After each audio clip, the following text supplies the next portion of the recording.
Okay, cool. I'll get started.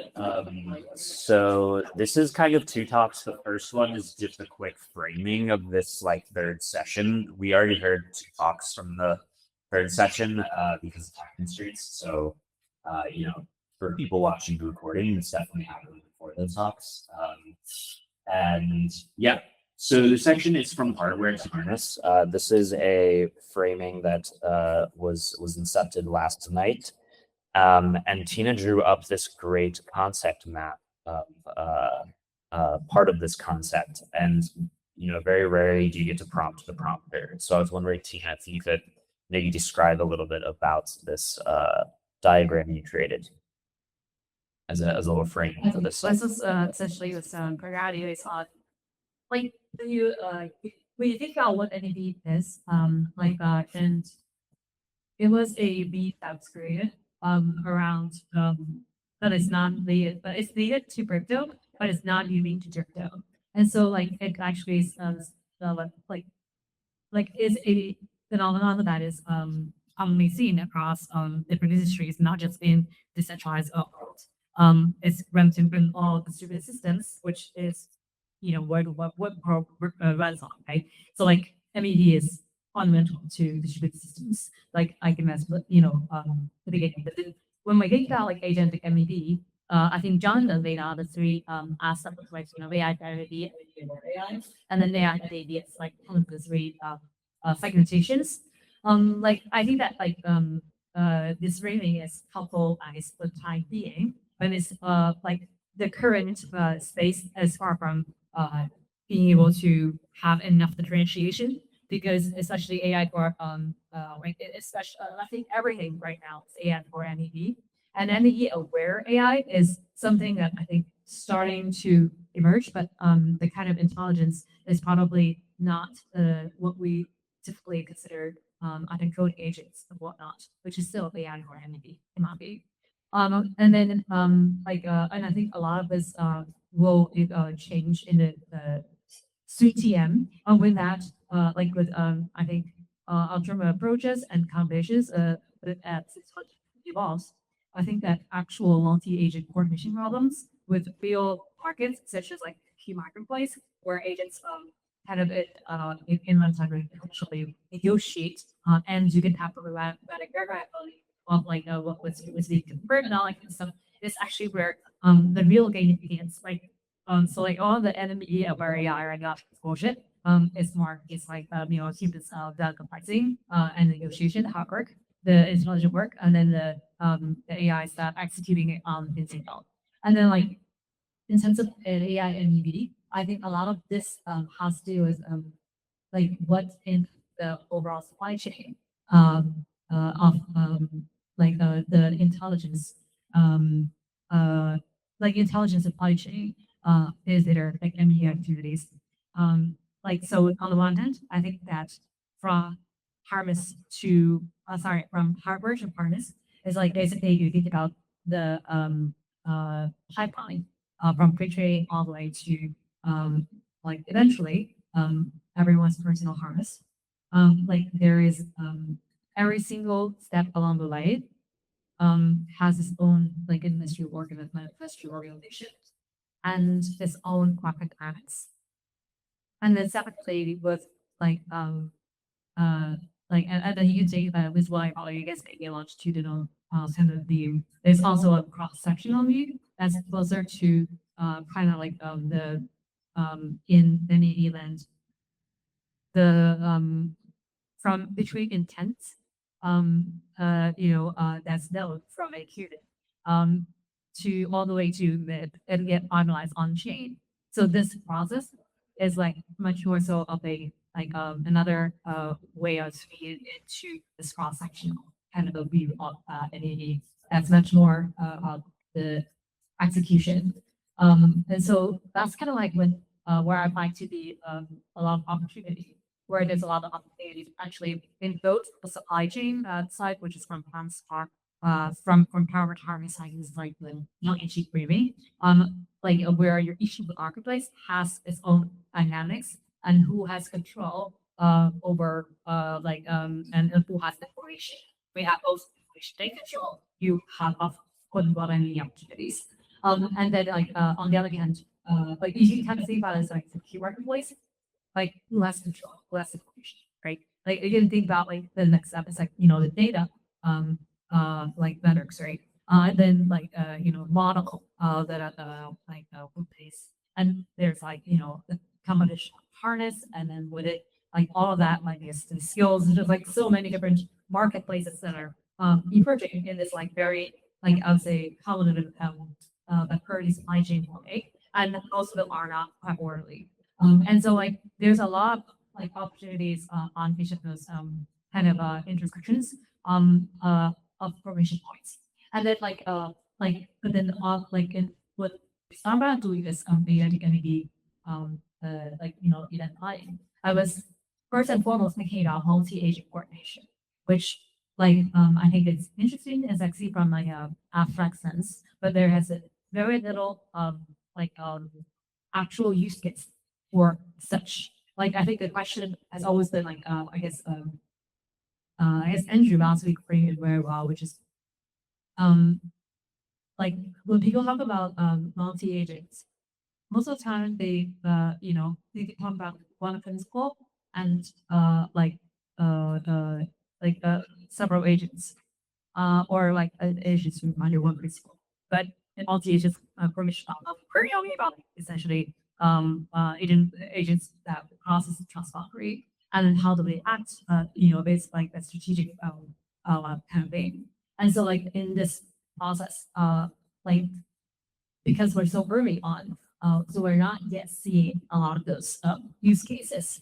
So like, in fact, like that's why I got very excited about the keep method dynamic. So that's actually something that is right and has large, like I would say, use case, like utility.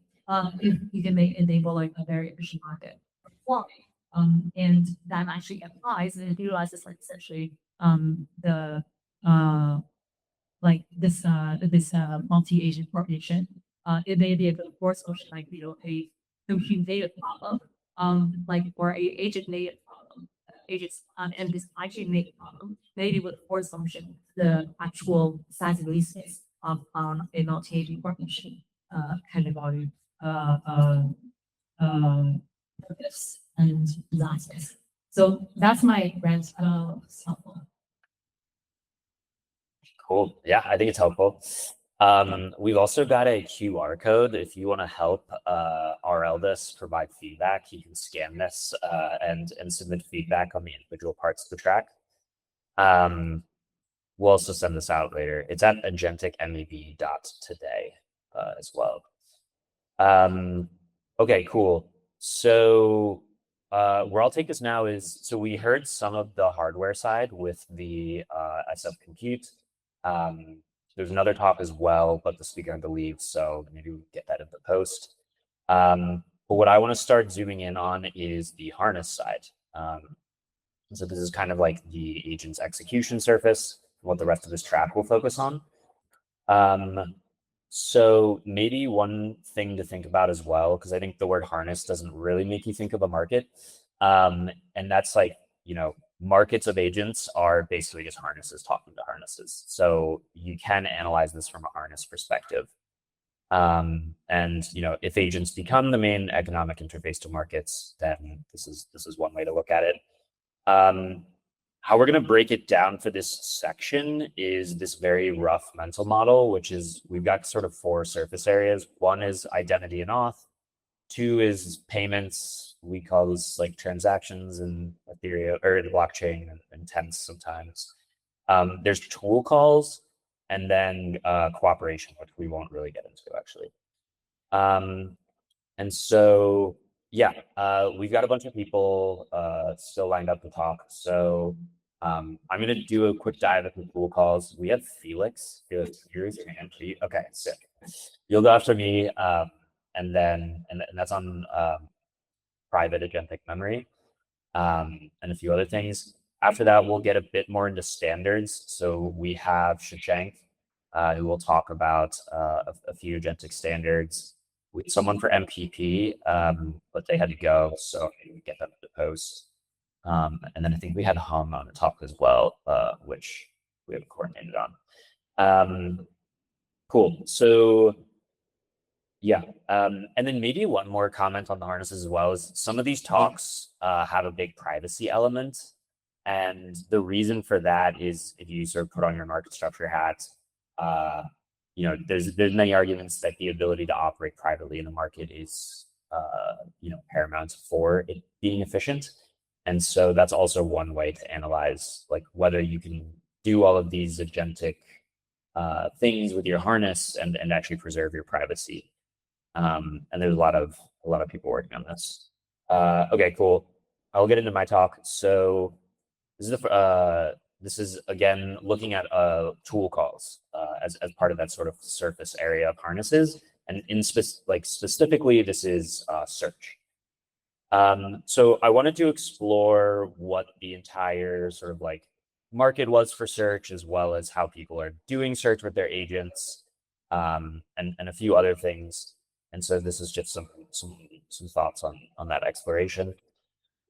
And yeah, again, here's sort of the private part of this.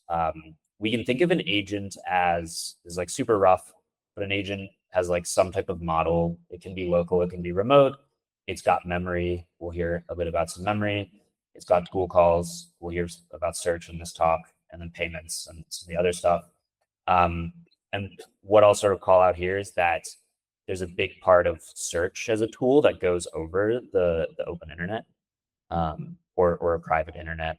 And that is sort of like one area where information can be leaked. So in starting this, there was a bunch of search engines built for agents, and I was sort of like, what makes these search engines agentic? Was my first question. And so there's two of these: Exa, it's the search engine for AI, and then Parallel, infrastructure for intelligence on the web. I was trying really hard to get some people from Exa and Parallel here on Twitter. We got some people, but they couldn't make it. So maybe the next one. And so in looking into it, mostly what they do is like they're an embeddings-based search engine, which is sort of techniques that Google has been using for a while. So I think it's, not necessarily that makes them agentic, but I think something interesting that Parallel Web Systems has is they're trying to pioneer new redistribution mechanisms for search. So, humans get fed ads, those ads pay for the search engine. It's like quite unclear what that means to an agent. You probably don't want your agent to be fed ads, for example. Okay, so there's a bit on that. I'll maybe skip this for now. And so, yeah, I'll talk about this.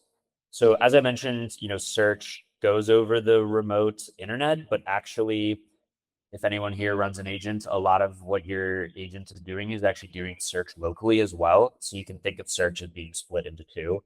I think people didn't really call, searching through your local file search all the time. I think they just call like grep and other things. But yeah, search can be over your local data, so what you've already captured, and your remote data, which is over the public web. So on the local side, I mean, if you talk to anyone running an agent, they're scraping massive amounts of data. Everyone is very worried that the data will go away. Mishesh, I gave a previous version of this talk. Mishesh also stepped out of the room for it, but he had discovered the U.S. Patent Office was taking all of the patents off their API, like I think it was July 1st, and he was like, "Holy crap, we need to start stripping all of it." And he does things relevant to that. I think Chip Bank was telling me he's got his agent checking like Hacker News, GitHub, and a few other things every morning so that he doesn't actually need to make those calls like at runtime. My agent is also doing a ton of things on this. Cool. So that's local. And this is another thing related to local search. And this is the rise of like zero-click searches. So there's this report from Google that 58.5% of searches ended without a click in 2024, but by early 2026, it's actually at 68%. And so a zero-click search is when you go to this, Google search bar, and you type like, who's the president of Cambodia, and it will just give you like the LLM generated super fast answer. And so now as a user, you're not clicking on a link anymore. So this actually also kind of disrupts the whole like ad flow as well. But I think my insight here is that all of these searches actually can just be captured by like locally aggregating data yourself. And so this entire portion of this market will also get eaten up by local search. Yeah, I've got a project on local agent knowledge sharing. You can ask me about it later. So the next part of this is public search. And from here, I've got kind of two paths that you can think about this for. And this is the first path is like just hitting up Google, all these like well-known search engines. This is just over the public internet. Is sort of providing no guarantees around privacy. They're also sort of, as of today, very much like built for humans. And then there's like a second class, which are search engines that are purposefully blind. So some of those search engines run in PDEs. Some of them use more fancy crypto, which I'll talk about. And again, maybe another thing to point out here as well that we talked a lot about in our anonymity salon 2 days ago is that no matter if you're hitting a public search engine or one of these like new fancy private search engines, you're always coming from some type of IP typically. And so being able to hide your IP or the frequency of your queries or the size of your queries is actually important to remaining anonymous. On top of that, how you actually pay these search engines if there are no ads. Some of them are trying to do models where you like pay per search. And again, if you're using a an agentic payment standard that doesn't like preserve your privacy, then this is another way your agent's anonymity can get leaked or its identity can get leaked. Cool. So I won't focus on that one. I won't focus on public too much. I'm gonna go into private. This is a bit more some like research engineering work we've done. There's this paper called Tiptoe, which is a private search engine that does a kind of FAG-like thing. It also inspired actually the search in Apple iPhones, the photo search. So actually, if you're searching for your friends' faces, it actually can search your friends' photos as well. And it uses something like this. And so I won't go into how exactly it works because I'm not even qualified from a cryptography perspective. But you can think about it this way is you as the user or the agent, you have some type of search. And on the other end, you have an index. Both of these objects are encrypted in this scenario. So when you're doing your search, you encrypt that. And what someone who has like scraped the web and maybe they have built an index of all the frontier AI research posts, what they do is they can take that index that they've built and they can actually encrypt that as well. And now anyone can run it. No one can actually see inside of this index or even understand what's inside of the index. They just see this sort of encrypted blob. And then how this works is you're able to use one of these techniques where you send the sort of like encrypted query to the server, and it's able to run like an FAG like operation and get a set of indexes, a set of websites back from this encrypted blob. And these results are also encrypted, and they're encrypted to the person who initiated the search. So they return back these multiple links to you, and you're able to decrypt them and actually use it. They did an embeddings-based search as well in this. There's more comments I have on embedding-based search that I don't have here. But there's like two interesting trends just to call out before moving on is one, Google also reports that search queries are getting longer and longer over time. I think there's something like the average search query is gaining like 2 words per year or something like that. And another interesting fact is that like embeddings-based search engines typically the longer the query is, the worse it is. So if you want to use an embeddings-based search, you want a lot of very small queries. So these two trends, I think, kind of counteract for these embeddings-based search engines. Cool. And yeah, as I mentioned before, even if you have one of these private search engines, you can still be revealed through your metadata. So if you're, you just give your agent full access to one of these private search engines. But again, it's the example with Shashank, where his agent every morning goes and grabs a quick dump. The sort of operator of the search engine is able to see like, okay, this IP makes the same 10 queries every single day, and start to correlate that identity. Okay, and then I think this is basically the last thing. So in trying to hide your metadata, there's a lot of different approaches. One of them is Tor. Quintus is wearing a shirt for it. Tor is a anonymous broadcast protocol that uses onion routing. There's a few others. One is like NIM that doesn't mix nets. And then there's sort of a third family protocol called DC nets, which we've been exploring a lot at Flashbots, but this talk is focused on. And why this is relevant is, so onion routing, you basically find 3 random servers and you take your message and you encrypt it 3 times for each of those servers. And then you pass it to each of those servers one at a time, and they just peel one layer of the encryption or the onion off at a time. This is very different than mixed nets and DC nets, which are round-based protocols.